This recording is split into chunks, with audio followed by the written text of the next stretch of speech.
Welcome to the first real installment of Tips and Tea. And today I'm drinking tea from my Adele mug. This is Adele's puppy Louie. I'm drinking mint tea because it's just after lunch, so it's a good digestive. So yeah, tips and tea. So today I thought I'd talk to you about tea and why it's important where I come from, which is England, and also why I think it's important, or it has some important lessons for the rest of us. So back in England, where I come from, tea is really an institution. It is part of our cultural heritage, and it's everywhere. So when you get up in the morning, you go and have a cup of tea, and you have a cup of tea with your breakfast. And then on the way to the station, you might get a cup of tea in a paper cup. On the train, on the way to work, you might get some tea from the tea trolley, which is coming down the aisles. And then when you get to work, you go and have a cup of tea with your friends to catch up on what happened the night before on the telly. And then maybe about 11, you have something called 11's, which is tea. And so it continues. So tea really happens everywhere, in any situation, and it's really a social institution. So this is what happens over a cup of tea. First of all, you all have to gather around the kettle.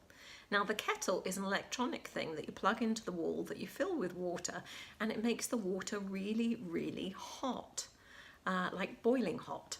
And then you pour it into your teacup, or you pour it into a teapot, and you make your tea. Well, you can't boil a kettle instantly.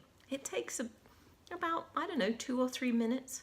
And then of course you have to steep your tea. So tea can take between 30 seconds and maybe even 10 minutes to steep so that you get the particular flavor you want. And during this time, particularly if you're with somebody else, you have to talk. Well, you don't have to talk, but it's what you do. And so a lot of life is shared with tea. When I was younger, in my early career as a hotelier, I used to have tea every morning with the general manager, and he used to always be in at something like 6 o'clock in the morning. He used to go around every single piece of the hotel and make sure it was absolutely perfect. But by the time I rolled in at about 8 or 9, he would be ready for his cup of tea. So we would pop off to the cafeteria, and we would have a cup of tea, maybe for about 20 minutes or whatever.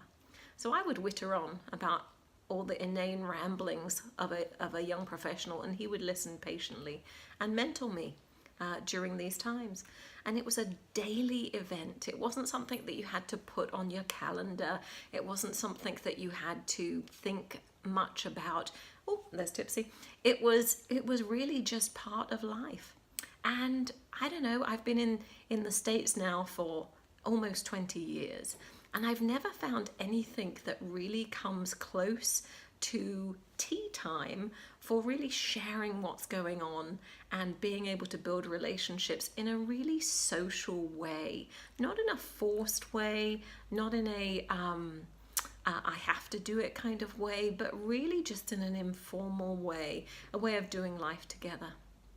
So I think my first tip for tips and tea is really, what are those social events? What are those informal events where we can share life with each other, where we can mentor each other, where we can teach each other, and where we can do life together?